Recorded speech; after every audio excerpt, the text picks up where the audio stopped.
Il y a un pays qui s'appelle la France qui perd actuellement environ 5 à 600 emplois industriels par jour ouvrable depuis 15 ans.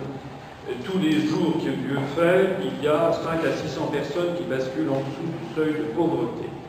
Notre pays, qui était à la pointe du rayonnement mondial dans les années 70, est désormais considéré comme étant devenu le simple larbin des intérêts otaniens et américains. Notre crédit dans le monde s'est effacé. Nous sommes détestés maintenant par les pays du monde arabo-musulman, par la Russie, la Chine. Nous sommes considérés comme des moins que rien. Ce qui se passe en France est une catastrophe absolue. C'est également ce qui se passe dans les pays du sud de l'Europe. Je rappelle par exemple qu'en Grèce, on a maintenant 65% des moins de 25 ans qui sont au chômage et 28% de l'ensemble de la population. Je rappelle que lorsque la Troïka, c'est-à-dire la Banque Centrale Européenne, la Commission Européenne et le Fonds Monétaire International sont intervenus pour prétendument sauver l'euro, en réalité sauver les banques qui avaient investi en Grèce, eh bien, il y avait 120% d'endettement public. Après, maintenant, nous en sommes à 180% d'endettement public. Je rappelle qu'au Portugal, la situation est tellement catastrophique que chaque année que Dieu fait, 150 000 Portugais s'en vont maintenant. D'ailleurs, à la demande du gouvernement, c'est l'équivalent de 900 000 Français, puisqu'il n'y a que 10 millions d'habitants au Portugal. Et où vont-ils? Ils ne vont surtout pas en Europe, puisque la zone Europe est devenue la zone de plus faible croissance mondiale depuis maintenant 15 ans. C'est la lanterne rouge du monde, la risée du monde. Et les Portugais vont en Angola, vont au Brésil, puisque ce sont des pays de la lutte au feu. Je rappelle que la situation est encore peut-être plus catastrophique en Espagne, qu'elle s'aggrave considérablement en Irlande, en Slovénie. Quant à l'Allemagne, eh bien l'Allemagne, pour prétendument avoir les succès qu'elle a, eh bien tout simplement, elle est obligée de payer ses jeunes diplômés 2 € de l'heure. Ce sont les réformes Hartz IV que l'on nous présente comme une grande avancée sociale et que l'on nous présente comme devant être bientôt l'avenir des Français. Il est donc de la toute première nécessité de se poser la question de se savoir qu'est-ce que c'est que cette construction européenne dont on nous a dit monts et merveilles depuis maintenant 1940, depuis 57 ans pour être clair. Mais en tout cas, en 92, on devait prétendument avoir, avec l'euro, avoir plus de croissance et plus d'emplois, et c'est exactement le contraire que nous constatons. Les européistes disent c'est une zone de très fort niveau de vie, mais ça n'est pas grâce à l'Europe, c'est malgré l'Europe. Ce qui a fait le grand niveau de vie de l'Europe, ce sont les années qu'on a appelées les 30 glorieuses, lorsque chaque État pouvait défendre ses intérêts nationaux, légitimement d'ailleurs, en ayant des monnaies nationales qui pouvaient, en fonction de la compétitivité de chacune de ces économies, avoir la monnaie qui leur convenait. Désormais, nous sommes la proie d'une utopie dramatique qui est en train de tuer l'ensemble des pays d'Europe, et l'Allemagne n'est pas mieux lotie que les autres, je le signalais tout à l'heure. Face à ça, il faut se poser la question de savoir c'est quoi l'Europe. L'Europe n'est pas une construction européenne, l'Union européenne. C'est quelque chose qui a été lancé dans les années 20 par des grands cartels allemands et anglo-saxons, développé dans les années 30 et 40 par Adolf Hitler, financé par Prescott Bush. C'était ce que l'on appelait la Nouvelle Europe. Walter Hallstein, qui était le juriste d'Hitler, qui a préparé les premiers projets de l'Union européenne, l'a fait après la rencontre d'Adolf Hitler et de Mussolini en 1938. Walter Hallstein a été arrêté en officier de la Wehrmacht en 1944, envoyé par les États-Unis à Camp Como dans le Missouri, puis ensuite à Fort Getty dans le Rhode Island, et ensuite a été retourné par les Américains, s'est retrouvé professeur dans une université en République fédérale d'Allemagne, et en 1951, il entrait comme secrétaire d'État aux affaires étrangères du gouvernement de Konrad Adenauer. 7 ans seulement après avoir été arrêté par les Américains en officier de la Wehrmacht à Cherbourg en juillet 1944. C'est lui qui a préparé les projets de Commission européenne, qui est un processus parfaitement dictatorial.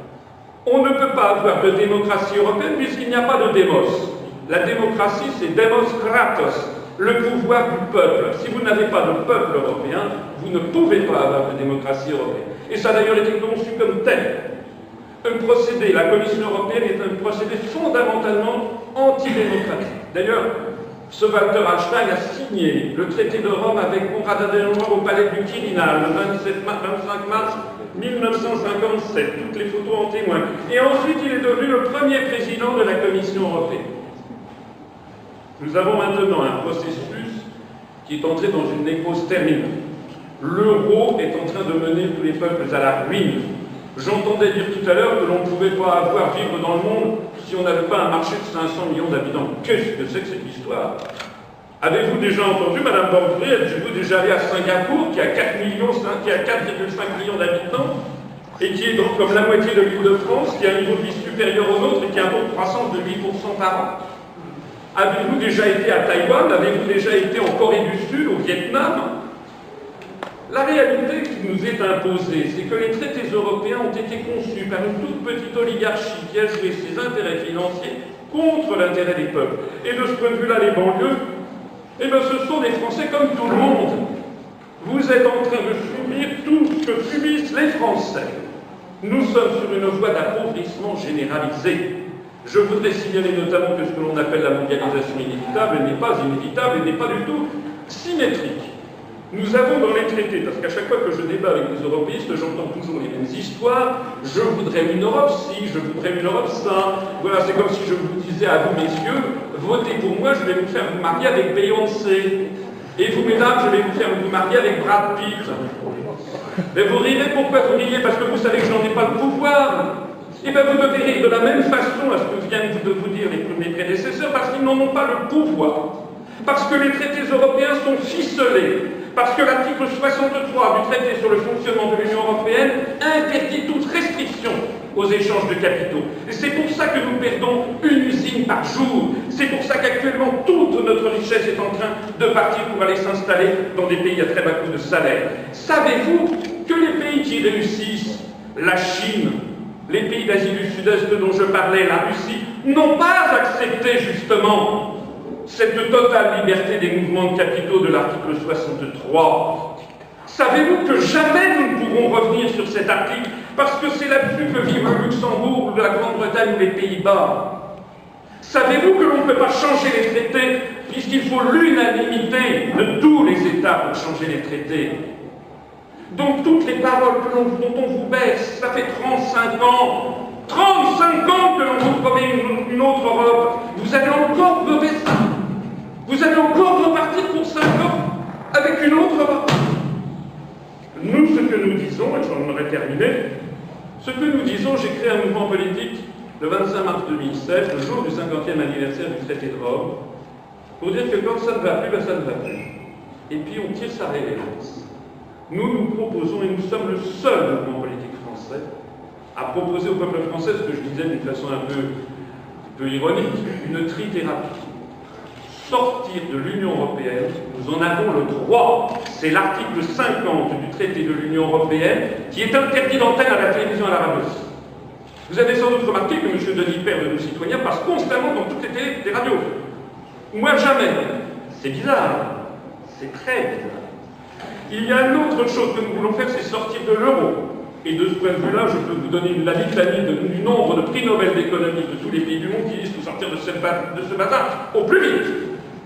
Et puis nous voulons sortir de l'OTAN, parce que nous sommes placés sous la domination de l'OTAN par l'article 42 du traité de l'Union européenne, que la construction européenne n'est pas du tout la paix, mais la guerre, que la construction européenne nous emmène en ce moment vers la guerre contre le monde arabo-musulman. On l'a vu au Soudan, on l'a vu en Libye, on le voit en Syrie, contre la Russie orthodoxe, on le voit en Ukraine. Nous sommes devenus les supplétifs de la géopolitique américaine. Ce que nous proposons aux Français, c'est de se redresser. Nous nous adressons aux Français de cœur, parce que dans les Français, il y a des collabos, et puis il y a des résistants.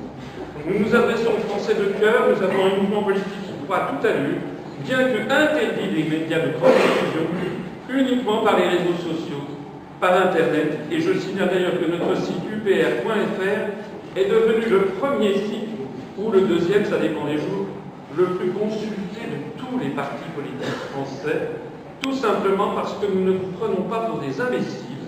Nous nous adressons aux Français comme à un peuple raisonnable, qui est capable de comprendre avec intelligence une situation dramatique qui lui est imposée. Je vous remercie de votre attention.